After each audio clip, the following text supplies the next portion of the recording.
Good afternoon, everybody. Sent ahead, and I think you've got copies.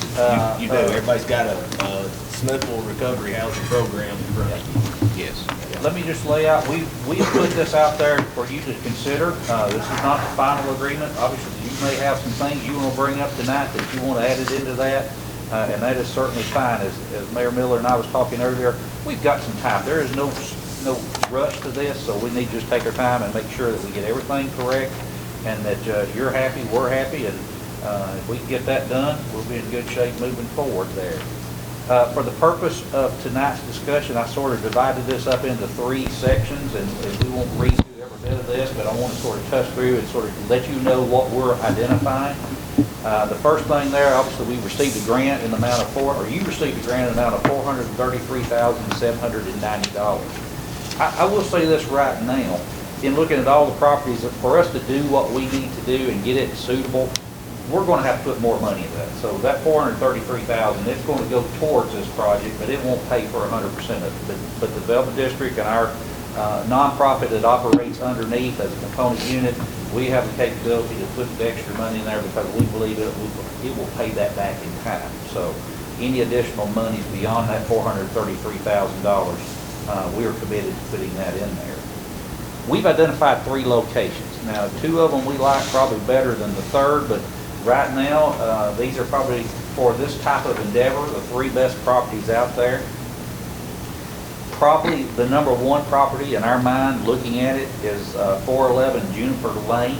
It is for sale. It's sitting empty. It's been recently remodeled. There is an adjacent lot to that we would probably purchase along with that.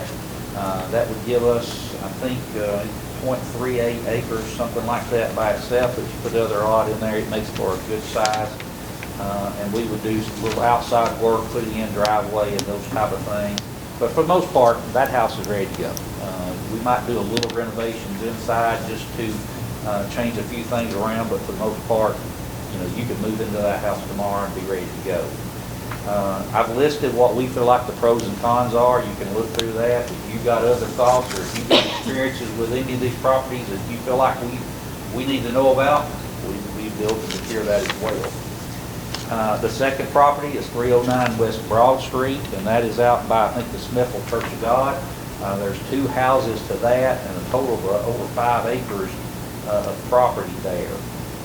That does have some issues in that. It's in the wetlands on the backside floodplain, and those are probably the 2 oldest houses. And looking at the asking price and stuff, it could be done, but it's not probably as good of a project as the first one. And the third house is down on South College Street. It is the next to last piece of property inside the city limits. It's about as far south as you can go going that way. It's a decent sized lot, 1.64 acres. You could easily move into that. We would probably do some more additional remodeling. There's a carport that we probably would want to enclose in it. So those are what we're seeing right now. And what we're proposing, if you would agree to that, is to just, we would subcontract with the Development District / our nonprofit, which is called Cumberland Regional Development Corporation. It's a 501c3 that operates underneath the umbrella of the Development District. It's a component unit. It reports into our audit, and it houses all our rental properties that we have. And we've got roughly 400 rental units across the region and even outside the region. So we keep all of our properties into that nonprofit, and that keeps it off our balance sheet as far as the government operation. So what we would ask is you would transfer that over through a subcontract, let us take it. We would handle every bit of the acquisition. I was telling Mayor Miller, based on what we've seen so far, we've probably also put out a request for proposals, see if there's any property out there that is not on the market that might be suitable. Give everybody the opportunity if there's something else out there. We've identified these spots, but there may be some that are not currently on the market that somebody would want to put on the market, and we would entertain that as well. And obviously going back, we've agreed to let you have a veto power on any of these properties that you don't feel like is suitable. That is certainly your prerogative to say, no, we don't like that one, and we will take it off the list. So we wouldn't do anything prior to your approval on that. But basically what we would say is you would confer that over. and the nonprofit would then handle all the steps to acquire the property, make any renovations necessary, assume all expenses of the property moving forward, and that would allow the property to stay on the tax roll. We still pay property taxes and whatever else is due from that standpoint. And also, because all these lots have probably the potential to expand, we would want to build in this as well, and we would come back and get your approval before we did any expansion. So if we wanted, say on the property that has 5 acres, if we could put an additional house out there, we would not do that until you have signed off on that. And I touched just a little bit on the operation there. Like I said, I won't go into all this in detail. You know, we believe that we've developed a model that can handle at least 8 people and make it financially work between the rental income that'll be coming in. Then we also have some contracts with the state to administer some services which would help cover the cost of that as well. And we would operate that, like I said.